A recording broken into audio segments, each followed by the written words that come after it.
شروع اللہ کا نام لے کر جو بڑا مہربان نہایت رحم والا ہے۔ اے پیغمبر صلی اللہ علیہ وآلہ وسلم، لوگوں سے کہہ دو کہ میرے پاس وحی آئی ہے کہ جنوں کی ایک جماعت نے اس کتاب کو سنا تو کہنے لگے کہ ہم نے ایک عجیب قرآن سنا جو بھلائی کا رستہ بتاتا ہے، سو ہم اس پر ایمان لے آئے، اور ہم اپنے پروردگار کے ساتھ کسی کو شریک نہیں بنائیں گے، اور یہ کہ ہمارے پروردگار کی شان بہت بلند ہے، وہ نہ بیوی رکھتا ہے نہ اولاد، اور یہ کہ ہم میں سے کوئی بے وقوف اللہ کے بارے میں جھوٹ گھڑتا ہے، اور ہمارا یہ خیال تھا کہ انسان اور جن اللہ کی نسبت جھوٹ نہیں بولیں گے، اور یہ کہ بعض بنی آدم بعض جنات کی پناہ لیا کرتے تھے تو اس سے ان کی سرکشی اور بڑھ گئی تھی، اور یہ کہ ان کا بھی یہی اعتقاد تھا جس طرح تمہارا تھا کہ اللہ کسی کو نہیں زندہ کرے گا، اور یہ کہ ہم نے آسمان کو ٹٹولا تو اس کو مضبوط چوکیداروں اور انگاروں سے بھرا ہوا پایا،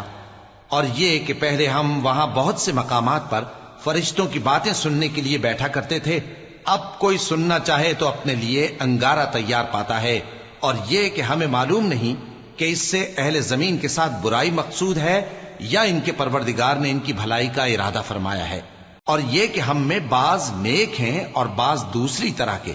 ہمارے کئی طرح کے مذہب ہیں، اور یہ کہ ہم نے سمجھ لیا ہے کہ ہم زمین میں خواہ کہیں ہوں اللہ کو ہرا نہیں سکتے اور نہ بھاگ کر اس کو تھکا سکتے ہیں،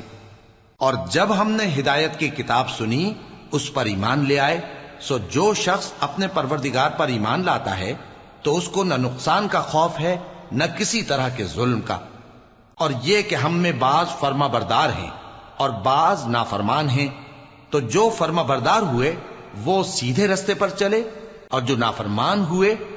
وہ دوزخ کا ایندھن بنے۔ اور اے پیغمبر صلی اللہ علیہ وآلہ وسلم، یہ بھی ان سے کہہ دو کہ اگر یہ لوگ سیدھے رستے پر رہتے تو ہم ان کے پینے کو بہت سا پانی دیتے تاکہ اس سے ان کی آزمائش کریں، اور جو شخص اپنے پروردگار کی یاد سے منہ پھیرے گا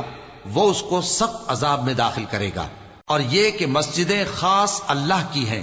تو اللہ کے ساتھ کسی اور کی عبادت نہ کرو، اور جب اللہ کے بندے یعنی یہ پیغمبر صلی اللہ علیہ وآلہ وسلم اس کی عبادت کو کھڑے ہوئے تو کافر ان کے گرد ہجوم کر لینے کو تھے۔ اے نبی صلی اللہ علیہ وآلہ وسلم، کہہ دو کہ میں تو اپنے پروردگار ہی کی عبادت کرتا ہوں اور کسی کو اس کا شریک نہیں بناتا، یہ بھی کہہ دو کہ میں تمہارے لیے نہ کسی نقصان کا اور نہ نفع کا کچھ اختیار رکھتا ہوں، یہ بھی کہہ دو کہ اللہ کے عذاب سے مجھے کوئی پناہ نہیں دے سکتا اور میں اس کے سوا کوئی جائے پناہ نہیں پاؤں گا، ہاں اللہ کی طرف سے احکام کا اور اس کے پیغاموں کا پہنچا دینا ہی میرے ذمہ ہے، اور جو شخص اللہ اور اس کے پیغمبر کی نافرمانی کرے گا تو ایسوں کے لیے جہنم کی آگ ہے، وہ ہمیشہ ہمیشہ اس میں رہیں گے، یہاں تک کہ جب یہ لوگ وہ دن دیکھ لیں گے جس کا ان سے وعدہ کیا جاتا ہے، تب ان کو معلوم ہو جائے گا کہ مددگار کس کے کمزور ہیں اور شمار کن کا تھوڑا ہے۔ کہہ دو کہ جس دن کا تم سے وعدہ کیا جاتا ہے میں نہیں جانتا کہ وہ عنقریب آنے والا ہے یا میرے پروردگار نے اس کی مدت دراز کر دی ہے، وہی غیب کا جاننے والا ہے، سو کسی پر اپنے غیب کو ظاہر نہیں کرتا، ہاں جس پیغمبر کو پسند فرمائے اور اس کو غیب کی باتیں بتا دے تو اس کے آگے اور پیچھے نگہبان مقرر کر دیتا ہے تاکہ معلوم فرمائے کہ انہوں نے اپنے پروردگار کے پیغام پہنچا دیے ہیں، اور یوں تو اس نے ان کی سب چیزوں کا ہر طرف سے احاطہ کر رکھا ہے اور ایک ایک چیز گن رکھی ہے۔